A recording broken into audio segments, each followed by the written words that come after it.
If you like this video, please give it a thumbs up and hit the subscribe button as well as the bell to be notified of future videos. Thank you. Hello Internet, I'm glad to tell you we've got Kevin Johnson back. He's a 3-2 battalion man. In the last episode he was talking about Ops Protea. Very interesting, fascinating what happened there. If you missed it, go back and have a look at it. It's really worth your time.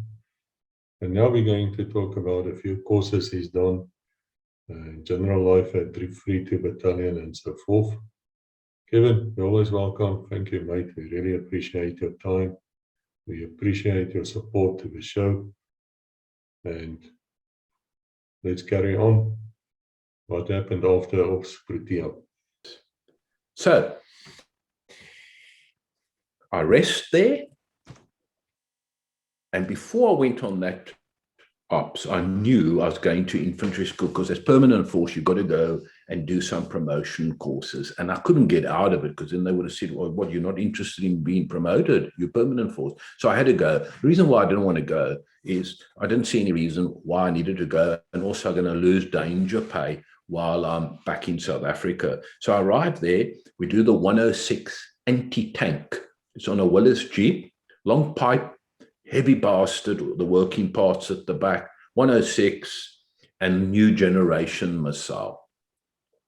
And I knew that I was going on this course before we did the bush trip, and I read up a little bit about the 106, and I thought of myself on that ops pro here when we took on those guys with all the vehicles and that I explained to you. I thought, wow, if I had this 106 with me. Yes, it will knock out the PT-76. Yeah, if I had this new generation missile with me, but it was what it was. It came later. So we go on that training, and just to explain to you, we're back at infantry school, Mafafa school.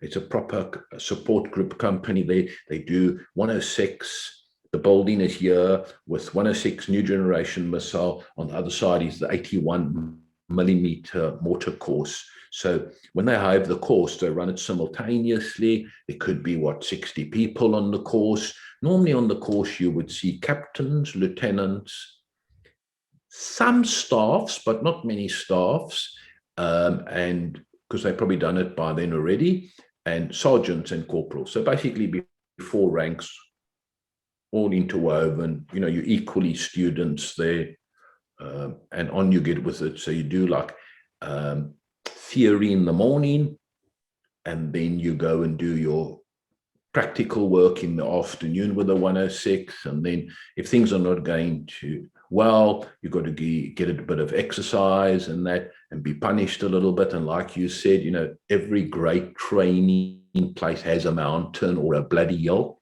So they had a famous hill there. So up you go, 6 to the pipe. And it's got handles at the back where all the working parts are, and it's exceptionally heavy there. But then the rest is just a pipe. So you're continuously having to work like a team to relieve the guys in front. And everything's going hunky-dory, fantastic guys on the course from all different units. But one thing I picked up, no one actually spoke about the war. It's just like a month and a half ago. No one speaks about it. So I then understand you don't speak about it. You just get on with it. You're on course. And it's back to infantry school, Mafafa school, and, it's that type of protocols. So you've got to adapt a little bit. And it was we were about 2/3 of the way in, maybe a week and a bit to go. And I sort of got friendly with this guy from 44 Parachute Brigade who had a lot of experience also in Rhodesia, Afrikaans guy. And then there was a guy there from 5 Recce. So we sort of started to hang out, the three of us. And one night, it was a Wednesday night, the guy from 44 says, let's go down to that hotel, because they've got a place there where there's a band playing, and I know the band from Salisbury. So we go down there, the place is packed, civvies and military guys. We're sitting near a table of about 6 or 8, 4 men, four girls, or maybe 3. We're sitting there, and a fantastic band, must have been into their 3rd beer, because obviously you've got to study on that in the evening. So we had studied and gone down pretty late. So maybe on the 3rd beer, and myself and the guy from reconnaissance, we go to the toilet. And the guy from 44 either had his arm in plaster Paris or he had a sling. So he remains. So whilst we at the toilet, I come out of the toilet and the guy from reconnaissance says to me, I'm going to go to the foyer because I think we must go eat. I said, no, that's a good idea. So I said, stick there, I'll just go call him. So I go in there and there's a bit of a commotion where the 44 guy is. What actually happened, and I think he was causing a bit of shit, he knew the band. So he said to this one lady sitting there, could you go up to the band, because they took a break, could you go up to the band and ask them to play the song, Sit on My Face If You Love Me? Now, not many people know that song from Frank Zappa. She certainly had never heard of that song. She just saw it as being rude. Sit on my face if you love me.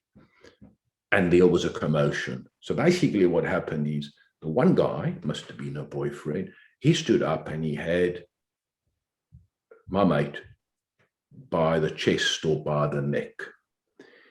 And then as I walked in, because the guy from the recce's had gone to the front to the foyer, as I'm walking in, I'm checking that the other dudes are there and the one guy wants to go for my friend over and above the one guy that's got him by his shirt. But he's got the girlfriend is keeping him back. So I think to myself, there's quite a few of them. So what needs to happen here is the one that's the most vindgat is the one that's been held back by his girlfriend. I'll just simply crash tackle him.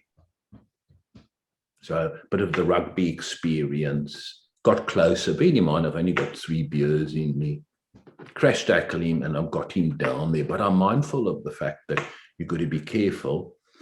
So I had him down and I had him by like just below the neck with my one hand. I was pushing him down like this. So this girlfriend that was stopping him from actually going for my friend, she's on my back with a bottle, beer bottle, and she's hitting me on my head with a beer bottle. Fortunately, I put my left arm up, and as this bottle came, I managed to disarm her.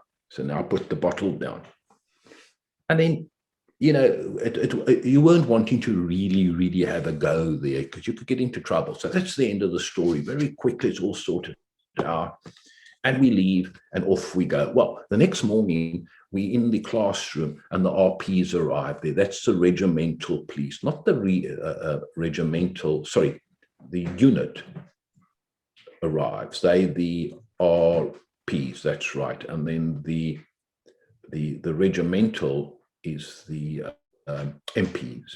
So the regimental arrive and they say, oh, we'd like to see so-and-so and so-and-so. They had the names, everything, but not the guy from 5.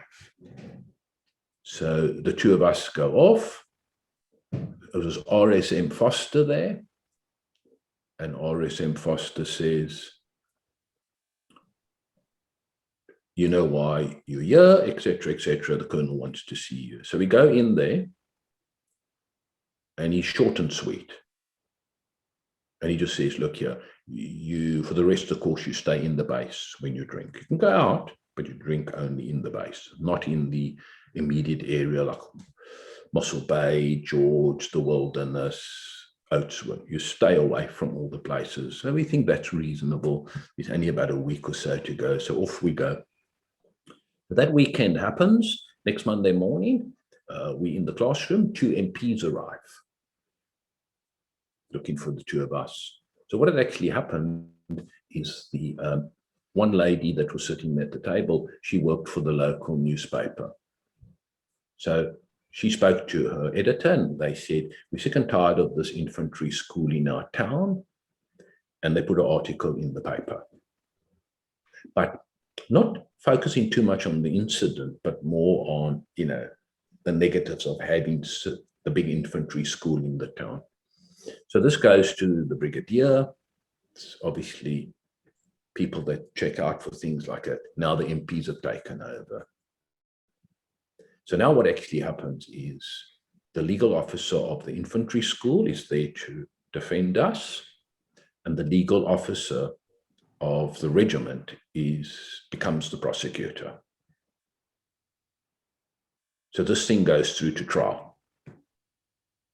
So whilst you are before the trial, you're just operating as normal back in the classroom, doing your thing, but you're spending a lot of time with the legal officer of the unit.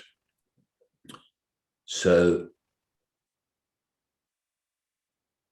the legal officer, so what actually happened is back at the South Base where we slept, there was a big citizen force group coming to do a course, and there was an advocate there, and he heard about it, and he came to me and said, I'll handle this whole thing for you.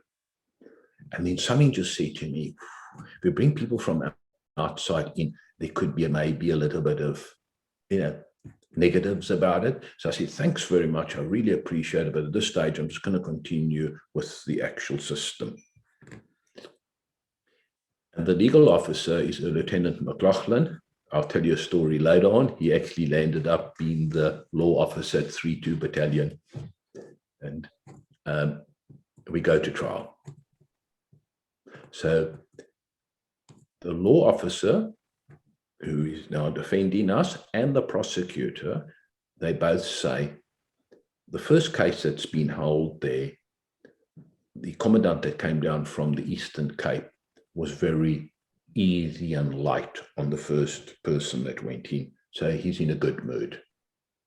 So we go in. And, you go through all the process. So we come out, and our law officer says to us, he will sentence you, but then he'll suspend it. So we went in, and naturally, after all the processes, it was 3 and 4 months. So that was, the latter part didn't come. So, we probably stood there for a couple of seconds with this commandant, and he had 2 assessors. But the few seconds that we stood there to take it in felt like eternity. Did we not perhaps listen properly? Because when he sentenced Bucks, he does it in Afrikaans. When he sentenced me, he does it in English. You go, oh, that didn't come. I look at the prosecutor and the law officer, and their heads are sort of down. They're not making eye contact with us.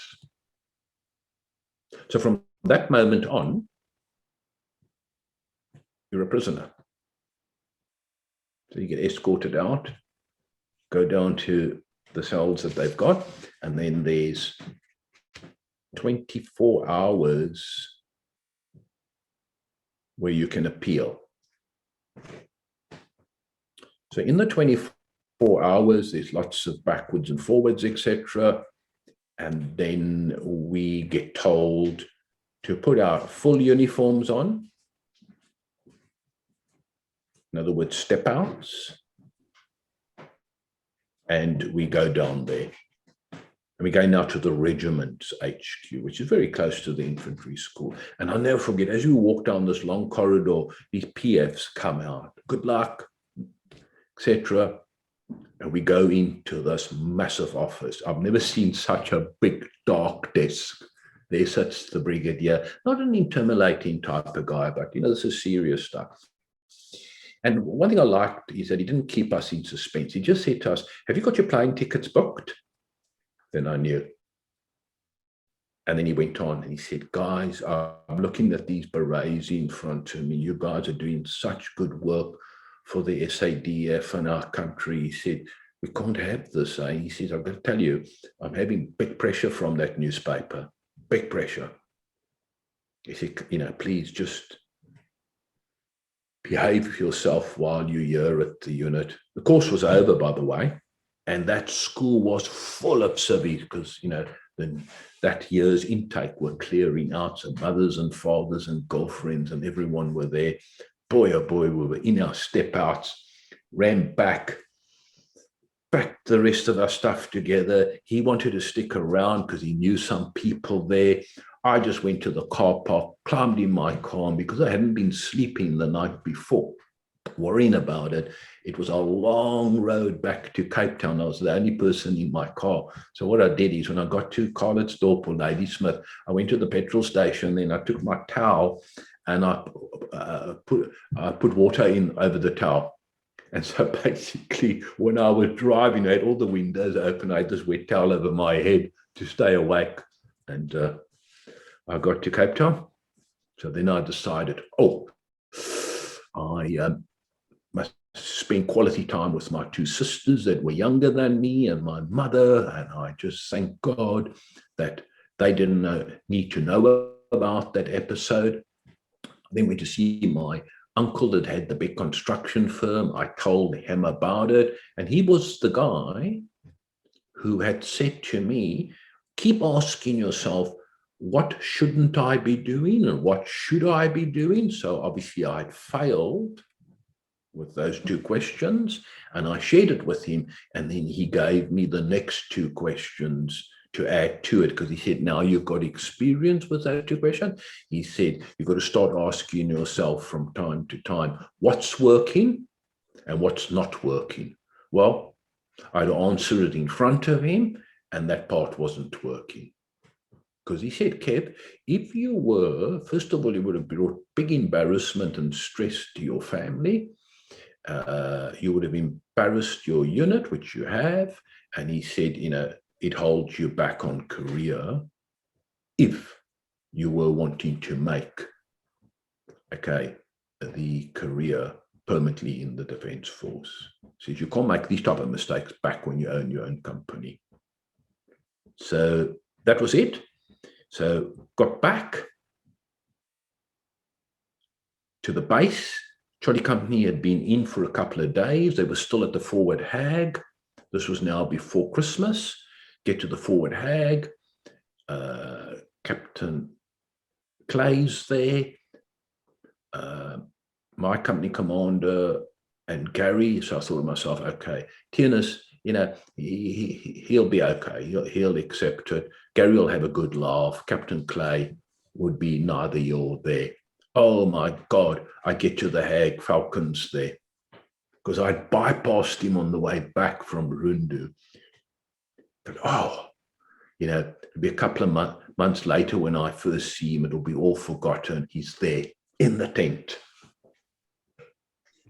So I park off by this big tree where my platoon is, and neither so I get called. So going to the tent, I think to myself, just keep quiet when he talks.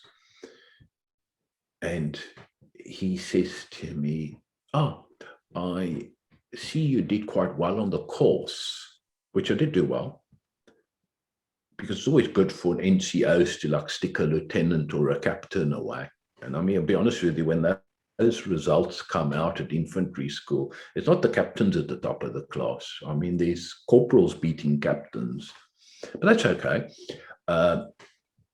So he says to me, but the other part,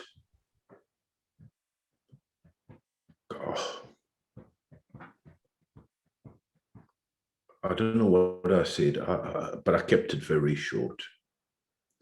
And he said, well, KD, we need to get your career back on track. So go to the bush now and have a good time. And then when you come out of the bush, I'll send you back to infantry school. So went to the bush. That was a sad trip. I'd got to know Flight Sergeant Kenny Dalglish. He was from Eysterplaat Air Force Base. I can't remember the pilot of the Puma, but the co-pilot was Lieutenant Earp, His father was eventually the OC of the Air Force. They were deploying us, and we were still back in The Hague, quite far into Angola, and the Pumas were taking 3-2 in. And when they took off, the hydraulics of the Puma took a hit with the AK-47. And he took off, and the witnesses said he actually went like this and tilted over onto its back. And they were, fortunately, the troops weren't on. So it was just the three of them that were killed. So that was a sad ops. It was just a normal ops. There were skirmishes and that, but nothing big. 3-2 were on their own. You know, Christmas time was always 3-2 on their own in the bush. And from time to time with 5 Ricky. So that wasn't a good thing, because he was always a good guy, that staff sergeant. You know, he used to, he was a sergeant. He used to bring beers and that into The Hague from Ondangwa and that. So that was quite sad. So we came out of there, had to get back to the base,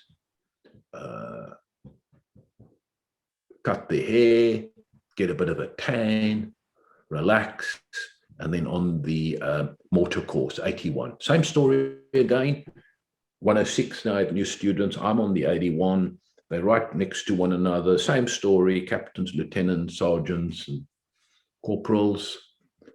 And the 106 guy, he was like the main, besides the major, I think his name was Pullman, the staff Lategan, he was well known in that 106 mortar. And when I got into trouble the previous year, I think he had gone on holiday. So he approached me and he said, Jesus, what happened? So I explained it to him. He said, yeah, just watch your ass here in the town. It's bad news. They got it in for us. So then I said to him, because he was a very nice guy, firm, but a very nice guy. And I really meant it when I said to him, I said, wow, man, I said, you know, I wanted to speak to you after the course in December, that I wish I could have had you and some of your 106 vehicles with us. Whoa, we did an ops that you guys would have made a kill for us. So he was quite excited about that. And he said, oh, that's good news and all of that. And I left it at that. I'd never brought it up with any of the other people that were on the course. I never discussed it with any of the people that were instructing us on the 81s. We just got on with it, because I always wanted to do well on the courses and that. And so we would go, same old story. The mornings we in the classroom, and there's a lot of calculations and that we're doing. And then there's obviously a lot of lecturing on how to use 81s more in a conventional way. And it's a very good piece of kit, an 81. So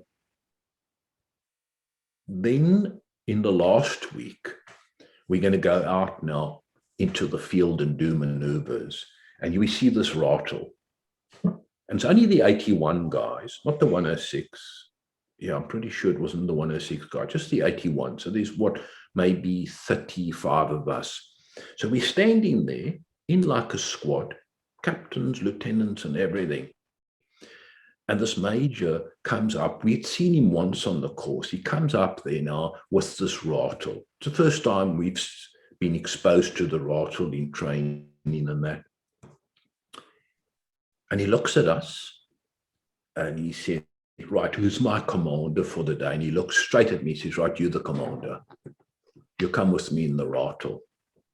So we go out of the infantry school into the main street of Oudtshoorn, down, turn right. We go along this road towards Cape Town for, I don't know, maybe 10 minutes. And then we cut back into the infantry school where there's shooting ranges and everything. And I thought to myself, right, okay, Kev, what shouldn't you do? What should you do? So I thought to myself, right, the commands I'm going to give now to these pipes, because I think there's 3 guys that made a pipe, and they were like 3 or 4 guys per Gary. either 3 or 4 to man the pipes. And this is like live rounds and that as well. So I'm thinking to myself, right, how am I going to handle this? So because it's an English Afrikaans environment, but predominantly Afrikaans, for an English person, you've got to get your language sorted out. How are you going to use the languages? So I thought to myself, when it comes to just normal chatter with this major, not that there is, disrespectful chatter, I'm talking about respectful chatter, you can see he's full on Afrikaans and he's not that good in English. I'll speak to him in Afrikaans. When I'm handling this whole maneuver, I'm going to do it in English, but there's certain English words that don't sit well with me. It don't seem right. There's just certain words you've got to use that has to be Afrikaans, like lie, that type of thing. So now we start. And I'll be honest with you, whilst 81s wouldn't have been appropriate for that ops of a couple of months ago, in my mind, I was saying, yeah, there were times when I would have preferred the 81 rather than the 60 mil. So in my mind, I was using that type of stuff to move these pipes forward to do the attack for that particular day. And so there was like some muscle memory and confidence. So I think I went through to tea time or through to lunchtime. Oh, now he's starting to rattle me. I suppose they have to do that. Now he says to me, you put something over your arm where you got your maps and that, because you got to actually use the calculator and that round thing with the degrees and that all on to give the guys directions and all that. And he finds my pencil not to be sharpened properly. So now he hammers me on the pencil. I think to myself in my head, well, in the bigger scheme of things, would the pencil have worried me? Yeah, I suppose you do need a pencil. So yeah, my point taken, I leave that as that. So we all finish up on that and we stop. No, I think I went through to tea time. That's right. Because there were 3 of us that had a chance. To tea time, me, another guy to lunchtime, and then one guy till tea time in the afternoon. And then we finished up the whole thing. So there were 3 of us. So as we get out of the rattle, it's him, alert, and then the sergeant major came in, his Gary, and then he said to me, Tony, how come didn't you tell my instructors about what you guys did last year? I go, well, Major, I was just concentrating on getting good marks on this course, etc. He goes, oh, okay. And then he says to me, so why did you told the story to staff? Now, the staff wasn't there because he was busy on the 106. I said, yeah. I had a long chat to him about it, because I said to him, wow, if we had those 106s, and I still joked with him, and I said, I wouldn't want them on those Willie Jeeps. I want them on Unimarks. And then he said, the missiles? I said, nah, the missiles are a waste of time in that terrain, just the 106. So he goes, oh, so you're telling me you wouldn't use the 81s? I go, no, not at all. I said, I was speaking to the staff. And I mean, the staff is like the 106 man. Now I'm speaking to you, Major. Yep, we would have had the 81s too, preferably also on vehicles, because then we could have been mobile rather than running around with the pipes. So then he spoke to me about 10 minutes about the ops, and I said, no, that's very good. But you've got to be very careful, because back in South Africa, there were a lot of career soldiers, and career soldiers, I'm talking about like the PSI units, the careers came easier by being around the right people back in the unit. So, if you like do well at infantry school, you move, because that's the school. So the other PSIs are really, we got Major Pullman coming from Sai is going to be the new OCR5 or whatever. Whereas, it comes to the border, it could maybe just get lost somewhere. Who's he again after 3 years? So you've got to be very tactful with these people. But I'll be honest with you, of course, my personality is not one of humiliating people, of trying to be Windgat. And I respect his rank, and when I get spoken to, I speak. When he asks me questions, I try and answer it as best possible. They did have one, didn't they, Kevin? They introduced a mortar on a rattle at some stage. Yes, yeah.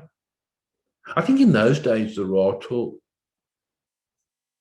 it advanced a hell of a lot in those years. Because I know Commandant Roland de Vries, when he left 6-1, I think he got heavily involved with RN, research and development as well.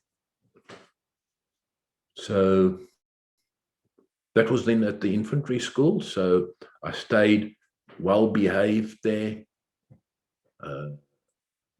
My company commander was on, so if I was doing mortars, he was doing 106. There must have been 3 from our reconnaissance unit, maybe 3 from Buffalo, my company commander. So it must have been about 6 of us on the 2 courses. So we used to go every weekend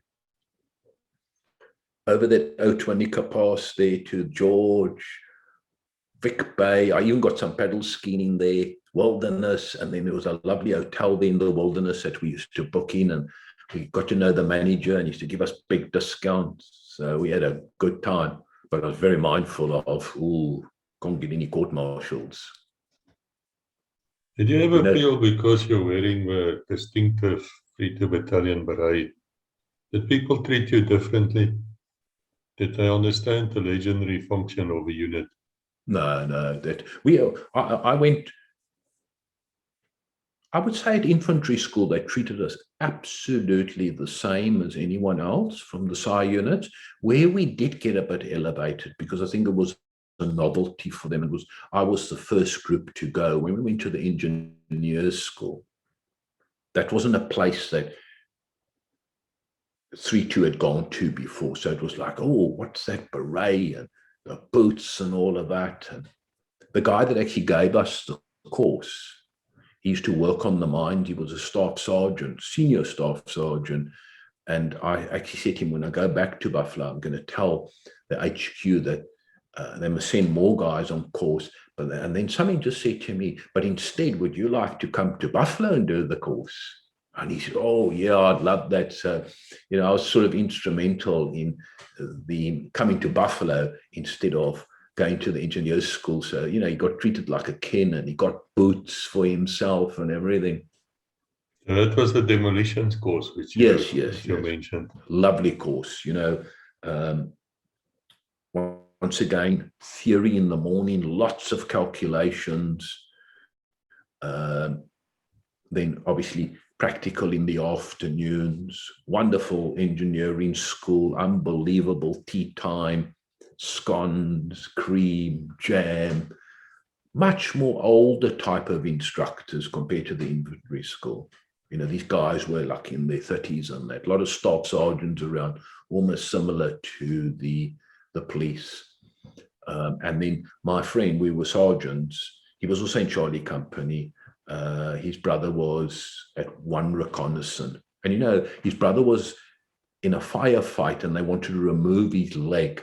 And he said, not a fuck, I'm not having my leg removed. And he went into rehab and he exercised. He went back to the bush again. Wow, yeah, that's incredible. So his brother and myself, we were in Charlie Company as sergeants. So what we decided back there at that engineer school, that we weren't going to really get into alcohol and mess around. So I remember every night, we used to go back to the classroom, him and I, and then he used to sit at the desk and I used to be on the board. And then we used to take turns teaching one another to prepare for the exam. So that was actually a very nice course. If I had stayed on in the army, I definitely would have went for the advanced courses. It's something good to have. How did you find all these courses quality-wise?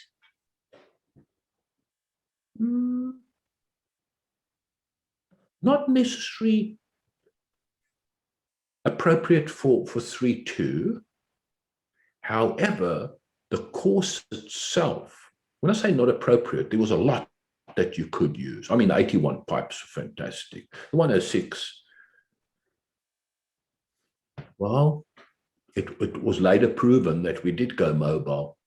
So therefore, the 106 would have been fantastic. The new generation wouldn't have worked. So the DEMS, well, let me tell you, once I had DEMS 1 under me, I went back to Buffalo. You would have thought Kevin Johnson had done DEMS 3 because we got the freedom. But I'll tell you when we get to the part where I started to head up training for the last 6 months, I mean, we played with that PE4 like you can't believe. But no. The one thing I will say about the infantry school and the engineering school, because those were the only 2 places I went to for, after my basics at infantry school, the lieutenants, the corporals, the sergeants, the staff that was in charge, the major Pullman, these guys do it with dedication, pride. And as a student, I used to feel you need to do well here because they put in the effort. They weren't slapgatter. It was professional. Yeah, on mortars, we had a young English lieutenant. He looked 16.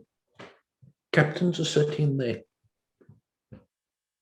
And they're not just captains, they look like Omana, big moustaches, everything. Here's this young little loot there. No one's intimidating him. He's not being intimidated.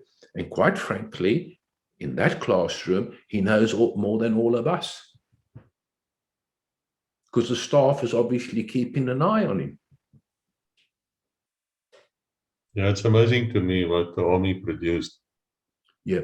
I did get into a little bit of trouble on the mortar course, but in a good way.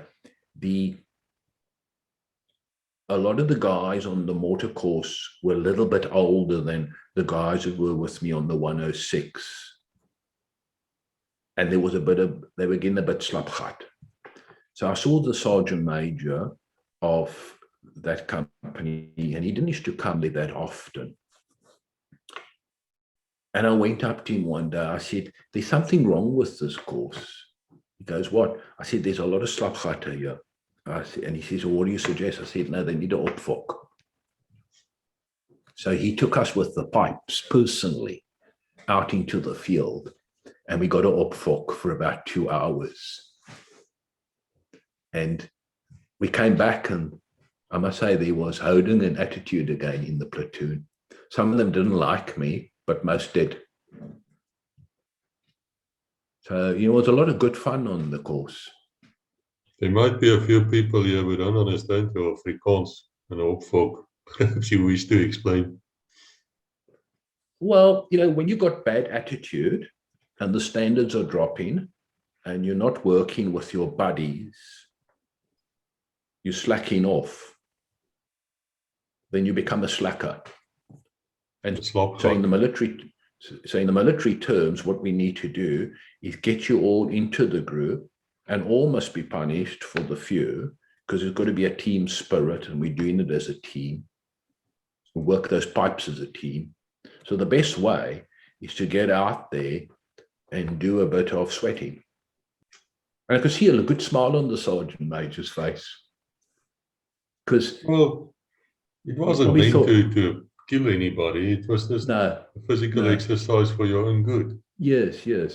And it was Friday afternoon. So, once we had finished that was the end of the day. The weekend was ahead. And I'm sure the sergeant major went home thinking, oh, yeah, that's good for the army. But there was some, the funny thing about it, the guy that's nose was most out of joint was the captain from 1 parachute battalion.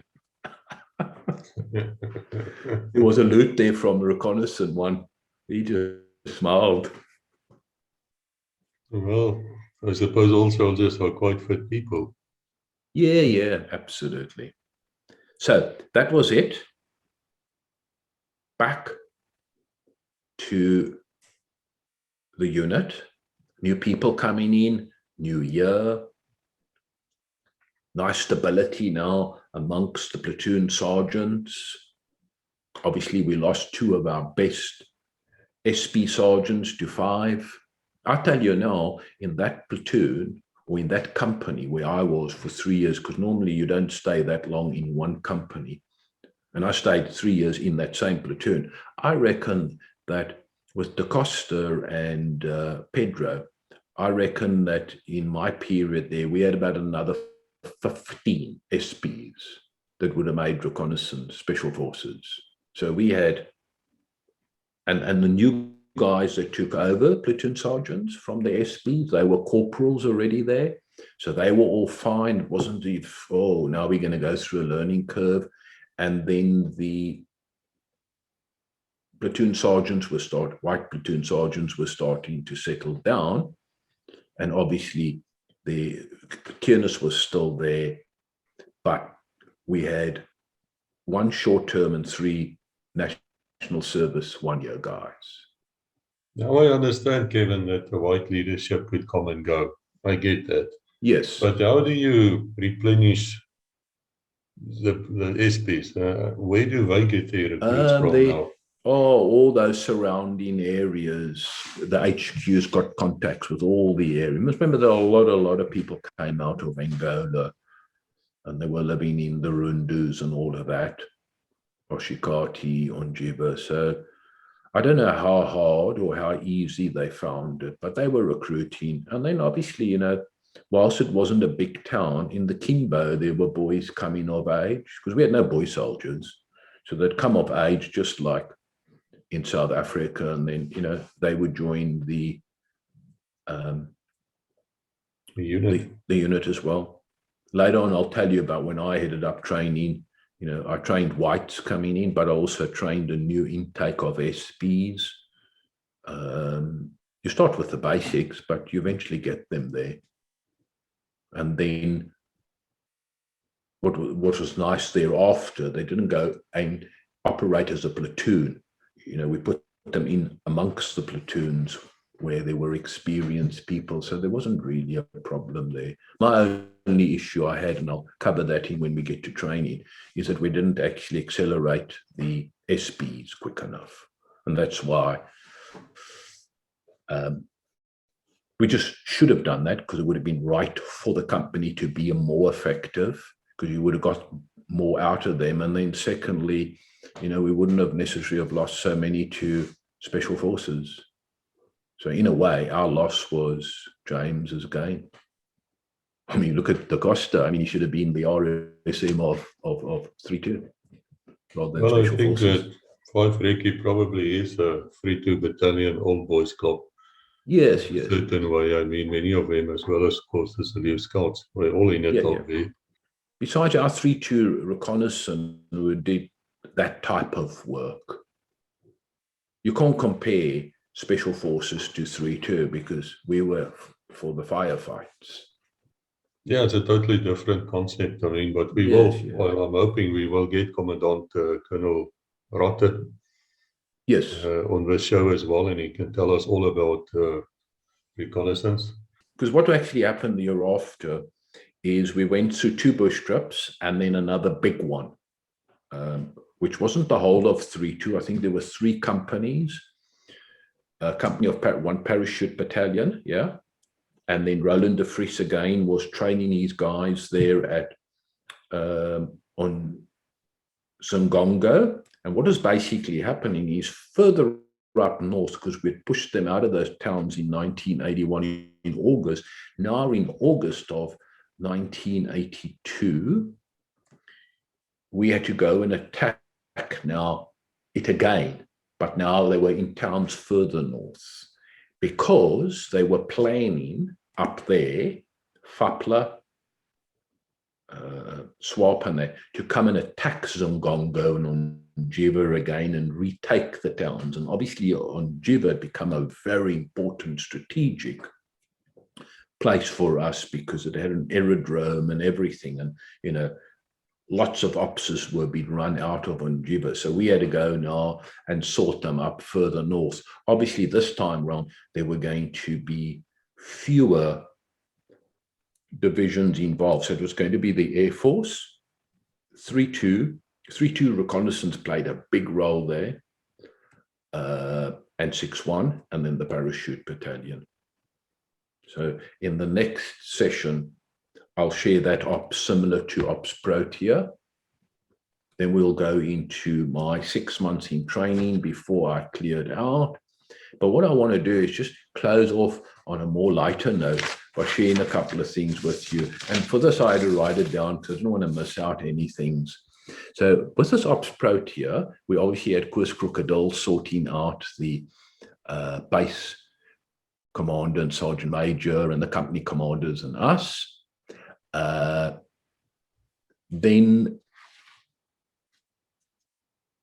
I just want to have a look at something here. Give me one sec. Here. Yeah, so we got an American who was in the US Marines in Vietnam, went via Rhodesia, and I'm going up to the HQ one day in a buffle. So he's walking on the white road. So I stop. Hey, do you want a lift? He looks at me. No, KD, it's personal. So I go, okay, fine. So I go up to the HQ, had a drink there, talking to someone, come down. He's on the road again, but now he's jogging. I check he's got something under his arm, to tin of paint. It's American, so they're more liberal than us. So I stop. Say, can I give you a lift? He says, no, KD, now it's even more personal. I need to do this run on my own. So what actually happened, he got back to where we were sleeping, and next to his bed, he had a white pillar, like a pole, tar pole that had been painted white. So when I came in the room, it looked a bit dark. He painted the pole dark. So I said, what do you do that for? He said, well, he said, you see, Kev, I'm here in Africa. There's no white woman around. There's only black women. He said, tonight I've decided I'm going to a disco. That's all in his head. I'm going to a disco. So what he means is he's going to get drunk. He's going to come back, put the music on. He's going to dance with the pole for the night. And he said, so, you know, if there's any black woman around, I must paint the pole black. So you run miles to get the paint, run back 4 miles. Then another incident there at 3-2, we had a sergeant who was very gifted with his hands, anything mechanical and that. So he used to be of great help in the base when we were in the base. And so the message gets out that Moose, Sergeant Major Moose Erasmus, up at the HQ, has made that road that winds down to the HQ look like Dallas. Remember that sitcom Dallas? Yes. So he's got this white railings on the side. Now he's very, very proud of all that. So the sergeant thinks, oh, I haven't been involved in that and I don't like it. So what he does is he takes the buffle and he starts at the top of the road and he flattens the one side, rides past the HQ because it does like a U, comes up to the top road again, comes down again, comes on the left-hand side and flattens that. Needless to say, this old man, Erasmus, went mad. And Sergeant was on orders and he didn't get court-martialed. But the other thing that's worth mentioning about Buffalo, no discussions about bush activity, successes, deaths, nothing. Never, never, never, never used to get brought up. No one came and maybe tried to counsel, although we had a Dumini that was a great guy that was always on standby. Then we had the Charlie Spiller, which was massive, massive role in our lives. It was there on the river. The front part used to drop. You could put a Gary on there or two. We never put vehicles on there, but put 45-gallon drums. And we used to have booze cruises up and down that river to the Botswana border. We used to, when it got very hot in summer, we just throw M24 26 grenades in the water, which keeps the crocs and the hippos away. But also what will happen is the tigerfish would come up. So we would have a chef with us there. He grab all the tigerfish, open it up, put tomato and onion in a tin foil together with the meat, and happy days. We used to have these big drums with ice in it. So we were having a wonderful time. And that Charlie Spiller was really a big form of our entertainment. I mean, what we got up to with that thing was just like unbelievable. So that was another happy experience there. No hunting. When I say no hunting, there's just no desire to hunt. I mentioned to you about the Saturday braai. I had mentioned to you about the inter-platoon shooting competitions. I played 3 rugby matches in my 3 years there, 2 internal, and then 1 we played against Amigo. We were drunk as skunks when we got there. We were more drunk when we went on for the second half. And then eventually, like the after party or the after game party, they chucked us out of the base. So on the way back, we won samples, and there were some sensible people with us. So what they did is everyone was on the back of the sample. They all had alcohol for the way on the way home. And then they, you know, that nets that they put over, they put those nets over to make sure that no one bounced off the vehicle. So everyone got back safely. A lot of dronk verdriet behavior, and it was like going to comedy. Yes, I can quite imagine that. Pour me a drink because he's losing the plot there and we're just going to watch him.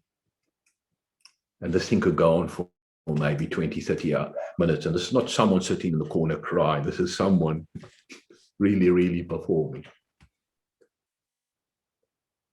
Then another happy memory, Bambi, my LMG guy, walks upright, never bends over no matter how far we walk, always had him near to me in the contacts.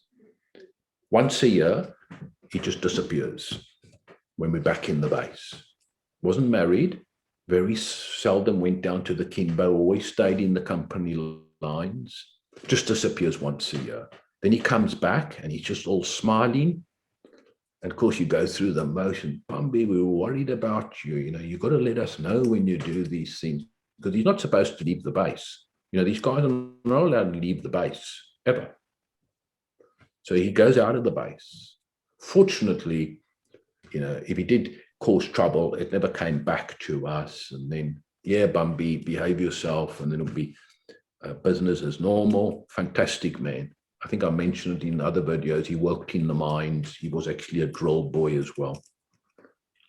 Then I told you about, for the Afrikaans listeners, because you can't say this really in English. We had a lot of people up there, guests, dignitaries, everything, chaplains, and the one drunk sergeant just shouted, "Kom laat ons bid." And he said, "Dank Vader, dank. Slaan die duivel met 'n plank." And the chaplain was very impressed. Came and stood at him after dinner at the pub and said to him, "Young man, that was so inspirational. Where did you get those words from?" Something to that effect. Yeah, one day we had a SWAPO party, and the major 2IC was there from Rundu, and he wasn't happy. So because he wasn't happy, we decided we have the SWAPO party on Saturday night as well. So now he was really upset. So I went up to him. I said to him, "Major," I didn't know him well, lovely guy. I said to him, a very approachable guy, big chappy. I said, "You know something? We down there in the company lines, we are like puppies." He goes, "Where's the story going?" I said, no, just listen. We like puppies. I said, you know, when puppies, their masters don't take care of them. They piss on the carpet and they shit on the carpet. I said, that's all that our blokes are doing. He said, well, what are you saying? I said, no, Major, you know what I'm saying. I said, you know, you've got to really put on more recreation for the guys. Otherwise, they're going to come up with their own recreation. And then that was Saturday night. And then we go up there normally on a Sunday morning, have brunch. I don't think we went on the Charlie Spiller that day. It wasn't working or whatever it is. So we got bored in the company lines, and then in Charlie Company, we just decided at about 6 o'clock that evening, no, we must give him some pyrotechnics. So we pulled out, not RPGs, not mortars. We just got the LMGs out and the AK-47s and the 1,000-foot flares. So we introduced him to some pyrotechnics. And then I still don't know to this day, but one guy who I think had indicated that he wasn't happy at the unit or whatever, they court-martialed him. Well, if they were going to court-martial him, they should have court-martialed everyone, because they knew who the firers were or the shooters. So that caused a little bit of bad vibes. Yeah, and that's basically. Oh, and then the one other thing, this was awful. We used to play a game of cards called Freet Pak. Have you heard of the game? It's a double pack of cards.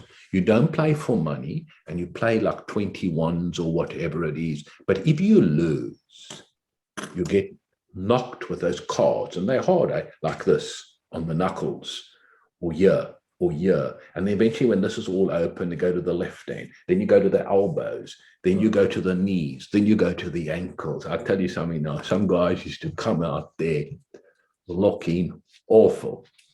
And when they found out at the HQ, they actually said, you continue with that. And it's the first time I've ever seen it. They said, you continue with that game, we'll court-martial you guys. This story gets out. I mean, it just would not do the good for the PR. So, you know, that game came to an abrupt end. Well, if you know, a soldier is state property. Yes. So is your body. And if your body starts being unable to operate, you know, then you have to clamp down on it. I suppose that makes sense. Yeah. Were those visiting you there, Kevin, at one stage, it might be behind you, after you, but at one stage, all the politicians started going there. And we all know when they go to the operational area, they're there to drink and braai. And really, I don't know what the hell they were doing there. Were these people ever bothering you? Yes. No, I was in the base once when they came there. So my mate actually was looking after them, you know, like seeing to their drinks and the food and all of that. They were sitting there on the actual veranda overlooking the river by the pub. I was there giving security, not that it was a dangerous area, because we never used to walk around there with firearms in our base. So it was a very safe area, but nevertheless, we had to give the policemen that were there protection. So we were like an outer ring. But I did go there and I saw at the one table was General Viljoen. Sitting next to him was the Commissioner of Police. They're all in uniform. Obviously, the Commissioner of Police, he's like the odd one out, but he's a general, and he's sitting there. So I went out of courtesy to him. I introduced myself, and I told him I had a wonderful time at the police college, Emiliusco. So that made him, I don't say feel good, but, you know, you could see that for a high-ranking guy, he wanted to talk more. And I said to him, you know, how I valued that sort of training, and I've put it to good use here at 3-2. Yeah, he was very interested about that. General Jannie Geldenhuys, so I'd met him a lot of times there at Buffalo, so I went to greet him. And then with the cabinet ministers, I went up to, he came across to the commissioner. So then I introduced myself to Louis Lagrange, tall guy. I think James had some stories to tell about him when they went to Fort Doppies. Yes, the lion almost got him. Did he? Yeah. But there were three groups there. There was Pierre Botha. You know, he was definitely the big daddy. Then there was the rest. And then there was Buck. And did Buck behave? Well, someone said that cut below his eye, he got a 3-2 battalion with some weapon. Yeah, But, there's a lot to say about them. Yeah. But P.W. Botha was definitely, you know, he wasn't just I think then they were probably presidents then, or were they still prime ministers? 82. Probably president by then. Yeah. No, he definitely was. I just remember he had it. I think he was a warrant officer, a big, tall policeman. And you could see you weren't going to get anywhere near him. But, you know, we at 3-2 weren't interested in that. Although in the next ops that I share with you, Ops Mibos, some of the guys were getting a bit hurtful because we had some great opportunities we had worked hard for. And in that ops, we were told to stay away from FAPLA, just focus on annihilating and destroying SWAPO. But that's not possible because it was like mishmash and that. And then there was a big convoy, which I'll describe to you, between Chedamatet and Kuvalai. And I mean, it was for the taking. And all these discussions were going on and we had to stand back. And that started to upset some people. But I'm pretty sure that Buttons is going to be able to share how the politicians came more and more into it, because he eventually became the adjutant, or whatever you call it, the PA to the chief of the Defence Force, Magnus Malone. So he really knows what went on. Yeah, we're looking forward to talking to him. Yeah. And we are recording him, so it will come out in future episodes. So the one other thing is that, you know, just before we finish off and answer any questions you might have, is that what was quite ironic is that in 1980, with the big ops of Savati against a big brigade of 3,500 FAPLA, you know, max, because it was a 3-2 battalion ops, max 250, maybe 300 of us. Not us, I wasn't in that ops, but 3-2 guys. No air cover. We lost 15 lives, yeah? And in this Ops Mibos, we used to always go in first. And we were 2 companies, I think, or 3 companies in that Ops. So one was back at The Hague and 2 had already gone in, and now it was time to troop the parachute battalion in.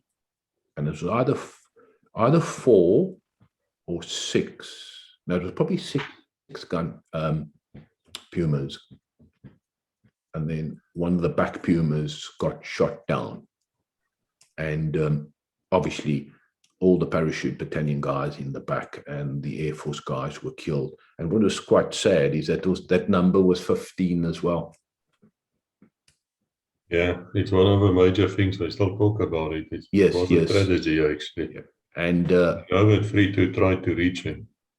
Yeah, Roland de Vries was very close to it. So he'll share lots of stories because he was actually on the ground there, because they had booby trapped around the helicopter and everything. So there was a lot of activity there. And then I'll share with you, we then flew in because we were at The Hague, and then Charlie Company flew in to lay ambushes. And we had some fun that evening. Oh, we're looking forward to that. I must ask you a final question for this episode. You joined 3-2 Battalion, actually the Army, to get to 3-2 Battalion. You had no other unit in mind? No. Looking back, Kev, was it worth it? Absolutely. You know, in the further videos I'll share with you, because I was going in there to do a good job, but I was going in there to learn entrepreneurial skills. Like some go and get experience in a company, some go to university or college. I went to 3-2 Battalion to acquire entrepreneurial skills. And to this day, I still use it in my businesses.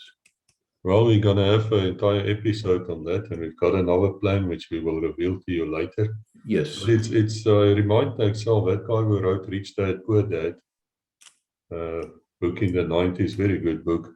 Yes. He actually joined the US Marines to learn about leadership. There we go. So you did the same thing a few years later, but it's interesting. So if you want to, if you're talking entrepreneurial, before we just think of the 4 questions. What shouldn't you be doing in your business? What should you be doing? And then from time to time, sit down and spend quality time saying to yourself, what's not working and what is working. They're 4 very powerful questions. And the brain loves questions because then it knows it has to answer in a specific way. You cut out generalities. Yes, and then you focus, I suppose, on what is actually working. Exactly. So the most money is to be made. Exactly. That's match day. So I suppose in military terms, you reinforce success. Yes, exactly. I'm really looking forward to that episode. Good. Because I think there's a lot of people here who really need those skills. And if you can provide them to us, we are most grateful. Yeah, perfect. Well, thank you, Kevin, once again. You know what? This was a fantastic conversation. I'm sure there's going to be a lot of questions. Unlike many of the others, I tell you, Kevin, do actually look at what you write down. And sometimes he answers. But if you have any questions, like always, just note them down. We can always answer you. For all of you listening here, once again, there's an open invitation. If you served, whether you went to the border or not, we don't care. Come and talk to me.